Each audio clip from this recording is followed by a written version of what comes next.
Here's the latest audio research news from the transmitter. Adult human cortex does not reorganize after amputation. By Angie Voiles-Ascom. The adult cortex can rewire itself after injury, according to a series of classic experiments. When a monkey loses sensory input from a finger, for example, the region of the somatosensory cortex dedicated to that finger becomes overrun by inputs from the animal's nearby fingers or face. The cortical map for the unused finger fades, and nearby maps of other body parts expand. This is what I read in my textbook. This is what the lecturers told me in my lectures in university, says Tamer Mackin, professor of cognitive neuroscience at the University of Cambridge. But contrary to those classic findings, such large-scale cortical reorganization did not happen in 3 people who lost an arm, according to a new functional imaging study Mackin and her colleagues published today in Nature Neuroscience. Instead, the somatosensory map of each person's hands, feet, and lips, generated when they moved or attempted to move that body part, remained stable in the years before and after their hand was removed. The representation of the hand persists, says Mackin, who led the study. The work is the first longitudinal look at whether amputation changes that cortical mapping. The results confirm what previous cross-sectional studies have hinted at, and they should put an end to the debate about how readily the adult cortex can shift its function, Mackin says. But not everyone agrees. The study is an important contribution to the field, and it shows that maps of somatosensation driven by motor input remain stable after amputation, says Ben God, professor of neuroscience at Constructor University, who was not involved in the new work or the classic experiments. But that does not mean that other cortical maps are not shifting as a result of changing inputs, he says. It's not evidence that there's no plasticity.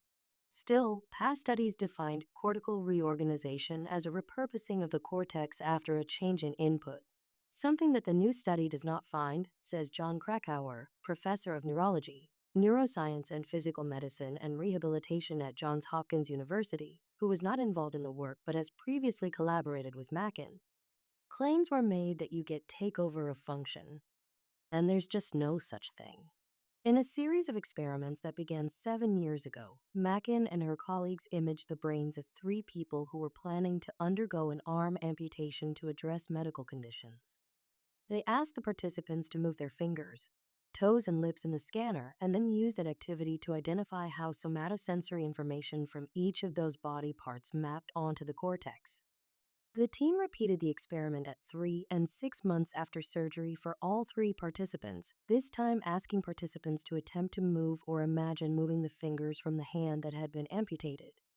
They also scanned one participant a year and a half after surgery and another participant 5 years after. With each scan, the resulting maps of the somatosensory cortex remained roughly the same, even at the single voxel level, the researchers found. Finger-specific activity also remained just as selective before and after amputation. And control participants who did not undergo surgery showed similarly stable maps over time, the team reported. This neural configuration before amputation remains after the amputation. And it's not use it or lose it, Krakauer says. The discrepancies between these findings and those from the classic monkey studies may come down to differences in methodology, says study investigator Hunter Schoen, a postdoctoral associate at the University of Pittsburgh. In the monkey experiments, the researchers identified the animal's somatosensory maps by recording from neurons while touching the animal's remaining fingers and face with a glass probe after amputation of a finger. They assigned cortical territory to the finger that elicited the greatest neuronal response. But because the researchers could not touch the missing finger, that digit was not assigned any territory, Schoen says. That does not mean that the monkeys' brains forged new connections or that neurons changed their tuning because of amputation, just that the region was already residually responsive to the adjacent fingers, he says. You're unmasking the adjacent digits, which you now assign to that territory, but only because of your method. The same goes for a 2021 study that identified changes in a mouse's somatosensory map for its whiskers after one whisker is removed, Krakauer says. There were neurons that were always responsive to that whisker, he says. What they couldn't find was a neuron that used to be for whisker A and then now became for whisker B. God agrees that a loss of sensory input leads to an unmasking of pre-existing connections. but that inevitably leads to changes in how neurons respond to a given stimulus, which is a form of functional reorganization of the cortex, he adds. It is possible that the participants in the new study, people who had limb injuries that required amputation, had already experienced some loss of sensory input that resulted in such reorganization before the study took place, he says. And because the experiments did not directly replicate the methods used in the monkey studies, it remains unclear if a person's sensory maps driven by touch would also change as a result of a loss of input, God says. When the team asked people to move or imagine moving their fingers, toes, and lips, those cortical maps were driven by top-down motor inputs, he says. They compare different things and say the map has not changed. Mackin says that because movement of the lips activates bottom-up mechanical receptors, that criticism does not hold.